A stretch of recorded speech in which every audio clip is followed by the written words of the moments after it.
The second thing I wanted to practice, and I remembered practicing this with you guys, but I wanted to be super, super fresh in your arsenal of tools.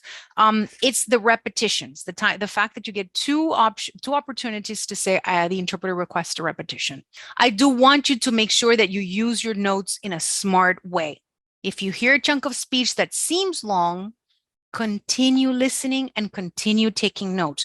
Don't tune out thinking, oh my God, I'm not going to be able to remember this. Oh my God, this is so long. Oh my God, this keeps going. Oh my God, I'm definitely not going to know this. While you're doing all that in your head, you're missing the speech. Remember, if it's too much, you can ask for a repetition. So keep listening and keep taking notes perfectly, like you know exactly what you're doing. Do not freak out, stay focused, continue visualizing, and continue taking notes.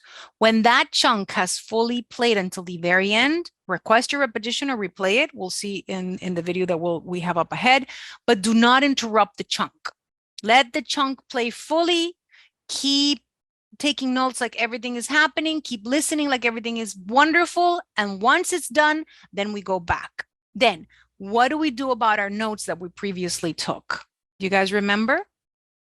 That first chunk, that first time we heard that chunk, we took notes already. Very good, Jessica. This second time around, you're going to use those notes, okay? You already heard it once and you got your notes. We're going to recycle them. When you listen to that chunk a second time, do not begin taking those notes from scratch. That is perfectly good effort and notes that you can use. Instead of that, go back to the beginning of your notes. And this is where your been there, done that line. If you don't have the habit of doing your been there, done that line, the line when the chunk of speech finishes and you start interpreting, that line should be there. So it'll guide you to know exactly where you have to go back to. Okay. So go back to your notes, listen to the message again, and just complement your existing notes. And that's the exercise we're going to practice today. Okay. So this method has several advantages, okay? It allows you to listen to the full chunk twice.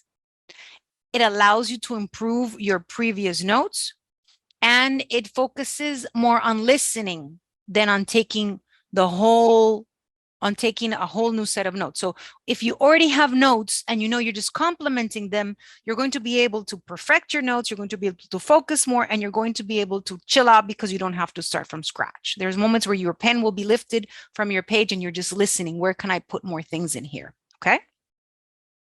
So let's practice. Let me stop my share.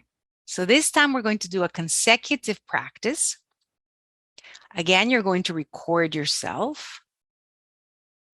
And I'm going to be sharing again the vocabulary because I don't want the vocabulary to be an issue here. This should not be the problem. Vocabulary is not what we're practicing here.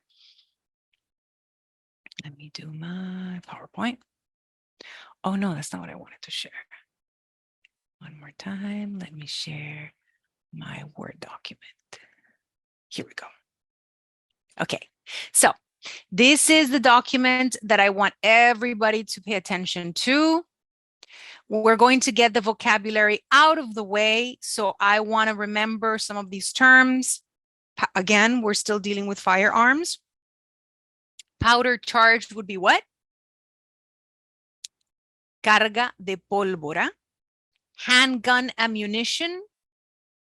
Munición de un arma de cañón corto. So handgun is something you can hold with one single hand. So it's cañón corto. Munición de cañón corto. Munición de arma de cañón corto. Primer, fulminante. Caliber, easy enough, calibre. The make, just like with a car, the make of a car is la marca de un carro.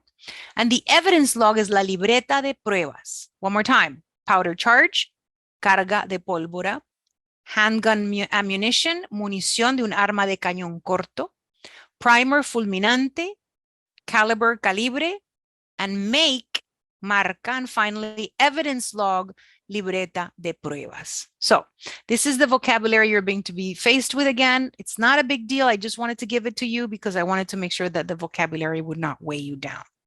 I'm going to say the full paragraph. You're going to take notes. You're not going to interpret.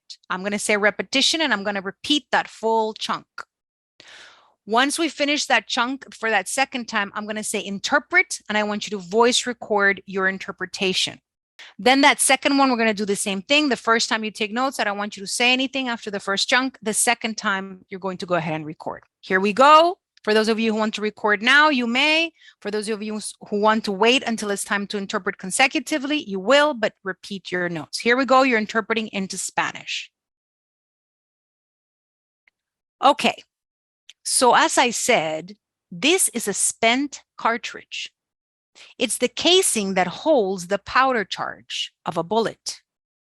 On the back of all handgun ammunitions, or signifying the ammunition, you have a primer and you have some writing. The writing tells you the caliber and the make. The caliber is .40 caliber Smith & Wesson, and the brand is Wolf. Repetition. Okay, so as I said, this is a spent cartridge. It's the casing that holds the powder charge of a bullet. On the back of all handgun ammunition, or signifying the ammunition, you have a primer and you have some writing. The writing tells you the caliber and the make.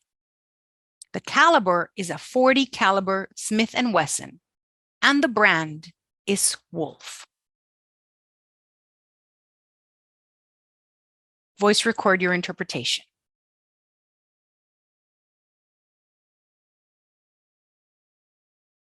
The next one we're going to do, the next paragraph, is also 69 words.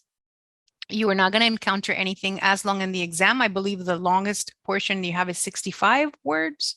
So this is going to be a little longer than what you're going to encounter. And we're going to do the same thing. You're going to listen to it. You're going to take notes. If you can visualize, that's great, but you're going to take copious notes.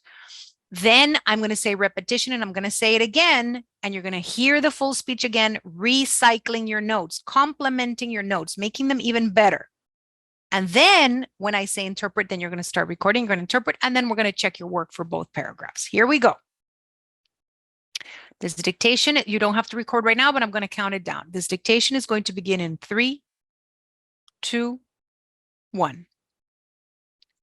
S4A is also a fired cartridge. On the back of the primer appears to have been struck again, and the caliber is a .40 caliber Smith & Wesson, and the brand, again, is Wolf. And as to S4C, it's the same thing, .40 caliber Smith & Wesson, and you can't figure out the primer either. In the evidence log, I recorded where each one of those casings was found.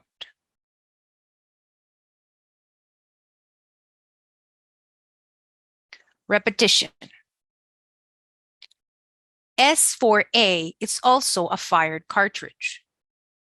On the back of the primer appears to have been struck again, and the caliber is a .40 caliber Smith & Wesson, and the brand, again, is Wolf. And as to S4C, it's the same thing, a .40 caliber Smith & Wesson, and you can't figure out the primer either. In the evidence log, I recorded where each one of these casings were found. Voice record your interpretation.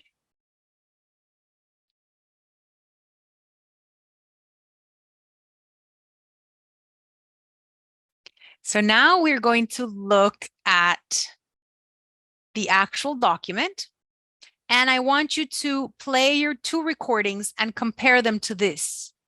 You're going to check out how effective it was for you, this method of complementing your notes.